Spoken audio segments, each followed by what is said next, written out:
बहुजन समाज की हर खबर पाने के लिए सब्सक्राइब करें अम्बेडकर पीपल्स वॉइस और बेल आइकन दबाएं। हम लोगों को बहुत सारी चीज़ों को सुधारने की ज़रूरत है।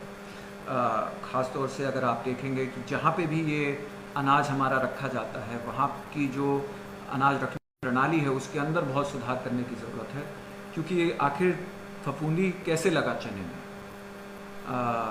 फफूंदी जो है, जो चना वहाँ FCI जिस भी गोदाम से आ रहा हो, उधर से ही अगर ऐसे पैक करके आ रहा है तो कहीं ना कहीं हमारे भंडारण पूरे इंफ्रास्ट्रक्चर में कमी है, तो उस भी काम करने की ज़रूरत है। और मैं जिसको मैंने जो है DM के पास रखने का काम किया है, और DM से मैंने बताया था कि इस समस्या का वो समाधान निकाले। जो भी CHC और PSC के हमारे कर्मचारी हैं, उन लोगों को इस कार्य में लगाया जाए और इन लोगों के खाने पीने की व्यवस्था को भी सुनिश्चित किया जाए। मुझे विश्वास दिलाया गया है कि ये सारी इस स्क्रीनिंग में इसको पूरी तरह से सुधारा गया है, इसमें और लोगों को लगाया गया है, और उसके साथ खाने पीने की भी प्रवासी मजदूरों के लिए की गई है। तो अब देखिए, इन दोनों सवालों में जो है हमें अंतर करने की ज़रूरत है। पहला सवाल इसके मेडिकल अंत के बारे में पूछता है कि जो महामारी से ग्रसित लोगों की तादाद बढ़ती चली जा रही है, उन संख्याओं में कब गिरावट आएगी। ये हमारा मेडिकल सवाल है।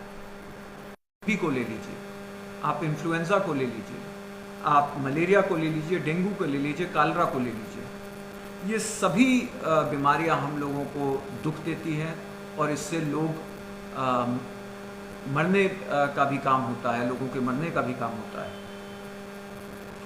लेकिन यदि इसका कोई हमें मेडिकल रूप में उपचार नहीं मिला है, तभी भी सामाजिक रूप में हमारे अंदर ये बीमारियां उस तरह का भय नहीं पनपाती हैं जिस तरह का भय कोरोना वायरस ने पनपा के रखा।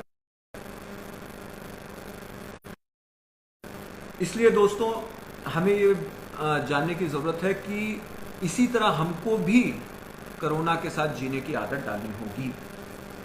मैं आपको एक और चीज़ बताना चाहता हूं कि पूरी दुनिया में आज की तारीख में पूरी दुनिया में ऐसी कोई भी महामारी, ऐसी कोई भी बीमारी नहीं हुई है जिसका पूरी तरह से इलाज निकल गया हो। सिर्फ और सिर्फ चेचक जो एक बीमारी हुआ करती थी, उसका एक वैक्सीन निकलने के बाद ये जो डर बनाती है, उसका अंत कब